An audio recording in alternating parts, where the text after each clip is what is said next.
പടിഞ്ഞാറൻ ആഫ്രിക്കൻ രാജ്യമായ ഘാനയിൽ ഓണം ആഘോഷിച്ച് മലയാളികൾ. ഘാന ഇന്ത്യൻ മലയാളി അസോസിയേഷനാണ് ആഘോഷങ്ങൾ സംഘടിപ്പിച്ചത്. ഘാന ഇന്ത്യൻ മലയാളി അസോസിയേഷന്റെ നേതൃത്വത്തിൽ ഓണാഘോഷവും സാംസ്കാരിക സമ്മേളനവും സംഘടിപ്പിച്ചു. ഘാന ഏവിയേഷൻ സോഷ്യൽ സെന്ററിൽ നടന്ന ആഘോഷ പരിപാടികൾ ഘാനയിലെ ഇന്ത്യൻ ഹൈക്കമ്മീഷണർ മനീഷ് ഗുപ്ത ഉദ്ഘാടനം ചെയ്തു. മലയാളി അസോസിയേഷൻ പ്രസിഡന്റ് സന്തോഷ് നായർ അധ്യക്ഷത വഹിച്ചു. അസോസിയേഷൻ ചെയർമാനും ലോക കേരള സഭാ അംഗവുമായ ബിജു ജോസഫ് ഓണസന്ദേശം നൽകി. മലയാള തനിമ വിളിച്ചറിയിക്കുന്ന വിവിധ നൃത്തരൂപങ്ങളും തിരുവാതിരക്കളിയുമൊക്കെ പങ്കെടുത്തവർക്ക് വേറിട്ട അനുഭവമായി.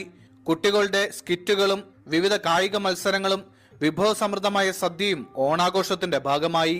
ഓണാഘോഷങ്ങളുടെ ഭാഗമായി സമാഹരിച്ച തുകയുടെ 20% വയനാട് പുനരധിവാസത്തിനായി നൽകുമെന്ന് ഭാരവാഹികൾ അറിയിച്ചു.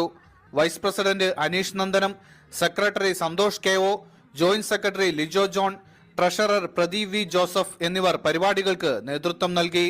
ബ്ലസൻ ചെറുവക്കൽ, 24 ആഫ്രിക്ക.